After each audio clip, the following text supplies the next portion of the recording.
जम्मू कश्मीर के पूर्व मुख्यमंत्री और पीडीपी अध्यक्ष महबूबा मुफ्ती अपने पुंछ दौरे से अचानक सुर्खियों में आ गई हैं। पुंछ दौरे के दौरान महबूबा मुफ्ती नवग्रह मंदिर गई थी। यहाँ उन्होंने न सिर्फ मंदिर का पूरा परीक्षण किया बल्कि शिवलिंग पर जलाभिषेक भी किया। इसका वीडियो सामने आने के बाद अब यह वायरल हो गया है।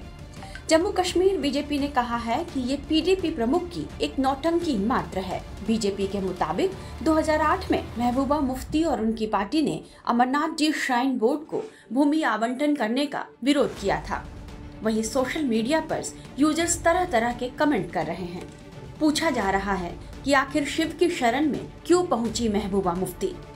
हमने भी इसकी वजह जानने की कोशिश की कि आखिर किन मजबूरियों के कारण शिव मंदिर पहुंची महबूबा मुफ्ती। इसकी जो सबसे बड़ी वजह नजर आ रही है वो यह है कि जम्मू कश्मीर से आर्टिकल 370 हटने के बाद पीडीपी, एनसी और अन्य क्षेत्रीय पार्टियों के लिए बीजेपी एक बड़ी चुनौती बनती जा रही है। मीडिया रिपोर्ट्स में कहा जा रहा है कि हिंदुत्व की राजनीति करने वाली बीजेपी तेजी से खासतौर पर जम्मू में हिंदू वोटर्स के बीच लोकप्रिय हो रही है। केंद्र सरकार ने 5 अगस्त 2019 को जम्मू कश्मीर से धारा 370 खत्म कर दिया था। इसके साथ ही जम्मू कश्मीर और लद्दाख को भी बांट दिया था। अब दोनों ही केंद्र शासित प्रदेश हैं। जम्मू कश्मीर से आर्टिकल 370 हटने के बाद 2020 में पहली बार डीडीसी चुनावों में जो एक मिनी विधानसभा चुनाव की तरह थे, बीजेपी को सबसे ज्यादा फायदा उसमें हुआ, जबकि पीडीपी और कांग्रेस को सबसे ज्यादा नुकसान पहुंचा। बीजेपी ने 140 में से 3 सीटें जीतकर घाटी में प्रवेश कर लिया।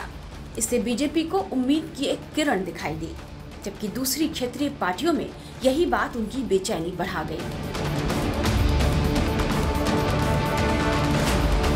वहीं पीडीपी की चिंता परिसीमन के बाद जम्मू में विधानसभा सीटों की संख्या 6 और कश्मीर में 1 सीट बढ़ने को लेकर भी है। विधानसभा सीटों में से 43 जम्मू क्षेत्र में और 47 सीटें कश्मीर घाटी में होंगी। परिसीमन के बाद जम्मू क्षेत्र और कश्मीर घाटी दोनों में ही अब सियासी समीकरण बदल गए हैं।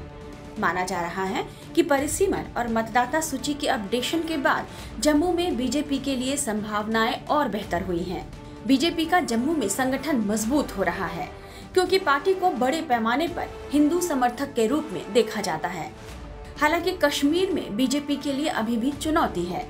कश्मीर घाटी की 47 सीटों पर बीजेपी के लिए खाता खोलना आसान नहीं माना जा रहा, क्योंकि कश्मीर के मुस्लिम बहुमत का वोट पारंपरिक दल नेशनल कॉन्फ्रेंस, पीडीपी या अन्य के पक्ष में जाने की संभावना रहती है। लेकिन राज्य में बीजेपी की बढ़ती ताकत इन पार्टियों के लिए चिंता की वजह बन रही है।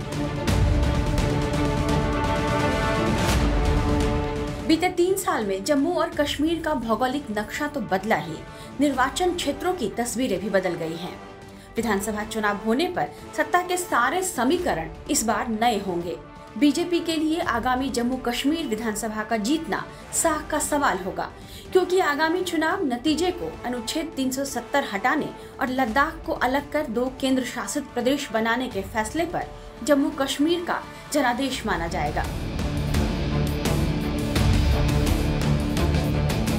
वहीं पीडीपी के लिए अपना वजूद बचाए रखने की सबसे बड़ी चुनौती होगी। जम्मू कश्मीर की राजनीति में हमेशा से ही पीडीपी, नेशनल कॉन्फ्रेंस और कांग्रेस बड़ी ताकत रही है। 2014 के पहले इन्हीं तीनों दलों का दबदबा हुआ करता था। ये तीनों ही दल अकेले बहुमत नहीं मिलने पर एक दूसरे के साथ मिलकर सरकार बनाते रहे हैं। लेकिन बीजेपी के मजबूत होने और मुफ्ती मोहम्मद सईद के निधन के बाद कश्मीर के लोगों में पीडीपी की पैठ कम हुई है। लिहाजा कहा जा सकता है कि महबूबा मुफ्ती अपनी सियासी हैसियत, अपना वजूद बचाने और हिंदू वोटर्स को अपनी ओर खींचने के लिए ही शिव की शरण में पहुंची हैं। टाइम्स नाउ नवभारत डिजिटल की रिपोर्ट।